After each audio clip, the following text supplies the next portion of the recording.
जी, ये वो जगह है जहाँ पे किसान एहतजाज कर रहे हैं। सामने आपको फैसल मस्जिद नज़र आ रही है, सामने आपको पुलिस की सिक्योरिटी नज़र आ रही है। यहाँ पे किसान जो रात से यहाँ पे मौजूद हैं वो बैठकर इंतज़ार कर रहे हैं अपने जो उनके लीडरान हैं कि वो कब कॉल देंगे और हम डी चौक की जानिब मार्च करेंगे। मीडिया भी पहुँचा हुआ है।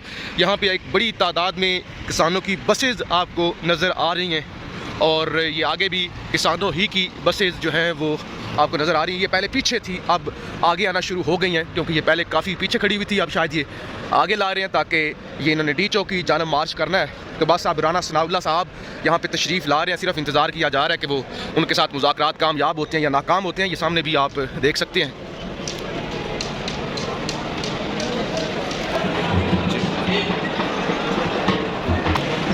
जी, ये सामने आप देख सकते हैं कि डी चौक जाने वाला ये जो रास्ता है जिसको जिना एवेन्यू कहते हैं, इसको भी खारदार तारें लगा के बंद कर दिया गया। आगे ट्रक खड़ा किया गया, आगे फिर बैरियर खड़े किए गए ये ताकि किसान जो हैं वो डी चौक की जानिब मार्च ना कर सके। और आगे आपको यहाँ पे पुलिस और बाकी जो सिक्योरिटी एहलकार होते हैं वो भी आपको बड़ी तादाद में ये जो अंडरपास है इसके नीचे नज़र आ रहे होंगे। ये आपको यहाँ पे पुलिस और बाकी जो एलीट फोर्सेस हैं वो आपको नज़र आ रही है।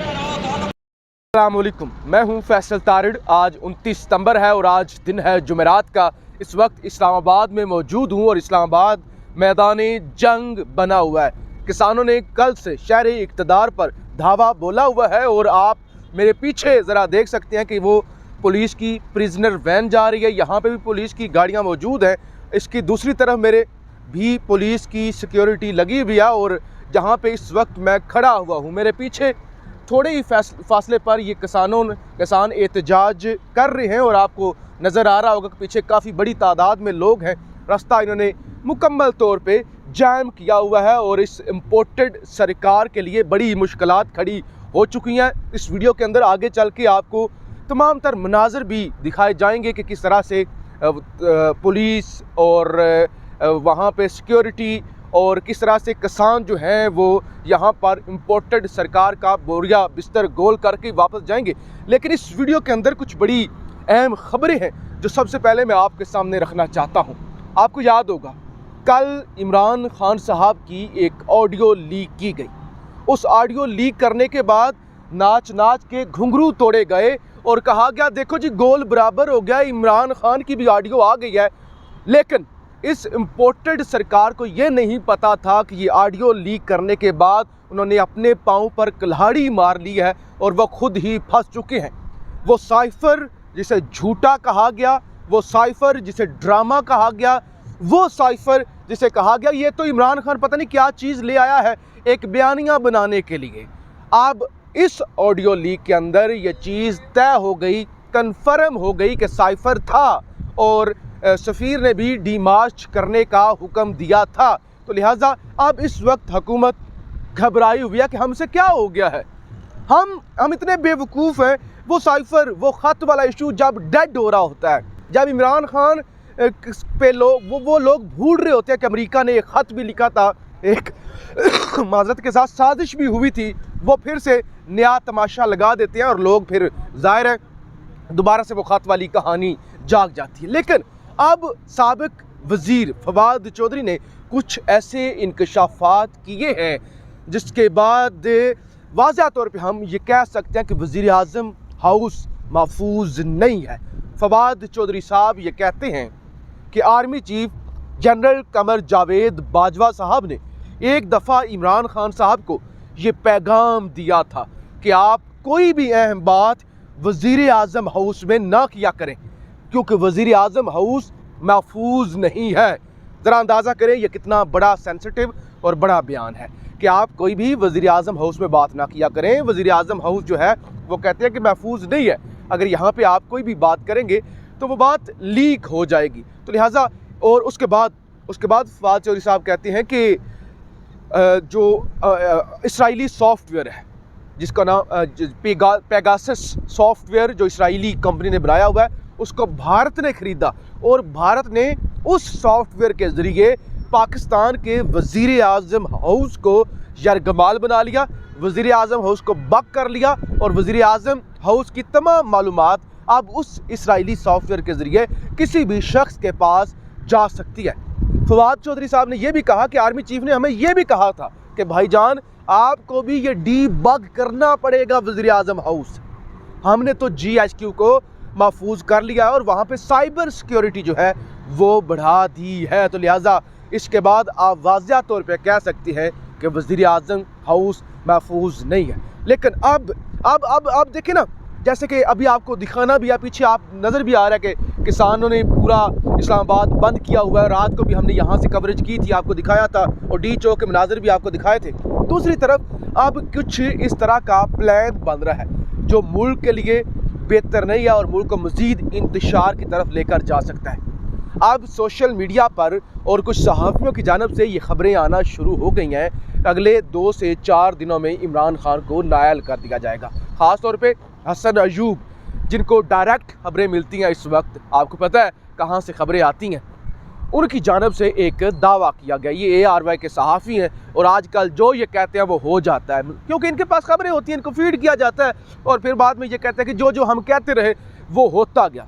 अब ये कहते हैं कि ये तय हो चुका है, इमरान खान को नायल करना है और आज या कल बहुत जल्द आप इमरान खान को नायल होता देखेंगे। ये वही शख्सियत है जिन्होंने कहा था कि जी का जाना ठहर गया, आज गया या कल गया। अब ये कहते हैं कि जी का नायल होना ठहर गया, आज हुआ या कल हुआ, तो लिहाजा इमरान खान की नायली की तरफ भी मामलात जा रहे हैं। तो वही मैं आपको कह रहा हूँ कि ज़रा अंदाज़ा करें कि किस तरह से आग से खेलने की कोशिश हो रही है और जानबूझ के एक बड़े लेवल पर तमाशा लगाने की और मुल्क को अदम इस्तेकाम की तरफ लेकर जाने का प्लान बन चुका है। और शायद यही कुछ ताकतें चाहती भी हैं कि मुल्क के अंदर इसी तरह का इंतशार हो, इसी तरह के मामलात हों, अदम इस्तेकाम हो और किसी तीसरी ताकत को यहाँ पे सारा खेल बिगाड़ कर खुद आकर खुल कर खेलने का, खेल तो पहले भी रहे हैं लेकिन खुल कर खेलने का मौका मिले।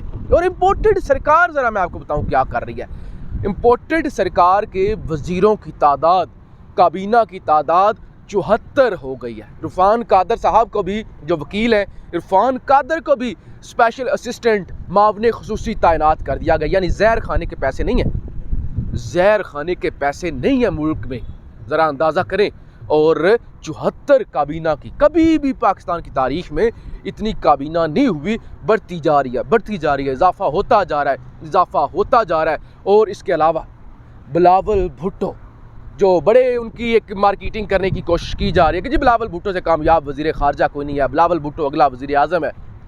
बिलावल भुट्टो साहब के बारे में ये इंकशाफ हुआ है कि जब से वो वज़ीर बने हैं उन्होंने पाकिस्तान के अंदर सिर्फ 8 दिन गुजारे हैं। ज़रा अंदाज़ा करें कि 8 दिन इनकी जानब से गुजारे गए। इस तरह के ये लोग हैं। अब जनाब क्या हो रहा है, अब किसान यहाँ पर बैठे हुए हैं, रात से बैठे हुए हैं और उनका सब्र भी जवाब देता जा रहा है। और वो रात को भी ऐलान हुआ था कि हम डी चौक, हमारा टारगेट है, डी चौक पर हम पहुँचेंगे, हम अपने मुतालबात जब तक हमारे तस्लीम नहीं होते हम वापस नहीं जाएंगे। और पुलिस भी रात से यहाँ पे अलर्ट है। लिहाजा अब राना सनाउल्लाह साहब की जानब से मुलाकात तय हो चुकी है और जब आप वीडियो देख रहे होंगे शायद मुलाकात हो भी गई हो, लेकिन जाहिर है इतने बड़े पैमाने पे इम्पोर्टेड सरकार ने जिस तरह से लोगों को मायूस किया है, अभी भी कोई इनसे उम्मीद नहीं रखी जा सकती। तो आज इस शहर के अंदर रात से जिस तरह से मैदानी जंग बना हुआ है और जिस तरह से किसान है और जिस तरह से जाहिर है सादे लोग हैं और मामलात कितने संजीदा हो सकते हैं शहरी इक़्तिदार के अंदर, इनको भी अंदाज़ा नहीं है और हुकूमत भी शायद इनको अंडर एस्टिमेट कर रही है। तो लिहाजा अब लगता है कि जो है वो मज़ीद यहाँ पे क्योस हो सकता है, मज़ीद इंतशार हो सकता है। ये लोग इंतज़ार कर रहे हैं कि जैसे ही अगर मुज़ाकरात नाकाम होते हैं तो फिर हम डी चौक की तरफ मार्च करना शुरू कर देंगे। लेकिन इस वक्त ओवरऑल अगर बात की जाए तो मुल्की हालात मुसलसल हर बदलते हुए लम्हे के साथ, हर बदलते हुए वक्त के साथ मज़ीद कियोस की तरफ जा रहे हैं। इस वीडियो के अंदर आगे चल के भी आपको मनाज़र दिखाते हैं, अपनी राय का इजहार ज़रूर कीजिएगा। पाकिस्तान जिंदाबाद।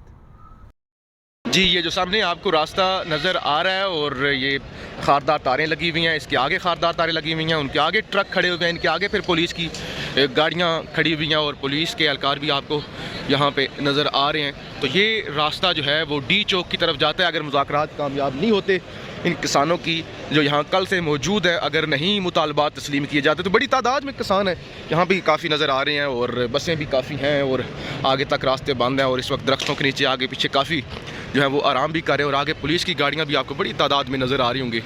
लेकिन कल भी इन्हें रोकने की कोशिश की गई थी टी चौक, यानी वो GT रोड से जो रोड आता है इस्लामाबाद की तरफ, लेकिन कंटेनर सारा कुछ उठा के बाहर फेंक दिया था। लिहाजा अभी भी ये मुश्किल अगर हो जाते हैं और इनको नहीं सुना जाता, अंडर एस्टिमेट किया जाता है, तो फिर हुकूमत के लिए ये बड़ी मुश्किलात खड़ी कर सकते हैं। और यहाँ पे हम मैदान जंग बना हुआ देख सकते हैं। अल्लाह ना करे इस तरह की सूरत हाल आए, लेकिन ये मजलूम तबका है, गरीब लोग हैं, सादे सादे लोग आपको बिल्कुल नज़र आ रहे होंगे कि बिल्कुल बेचारे गाँव से सादे लोग, ज़मींदार, दिहाड़ीदार लोग हैं।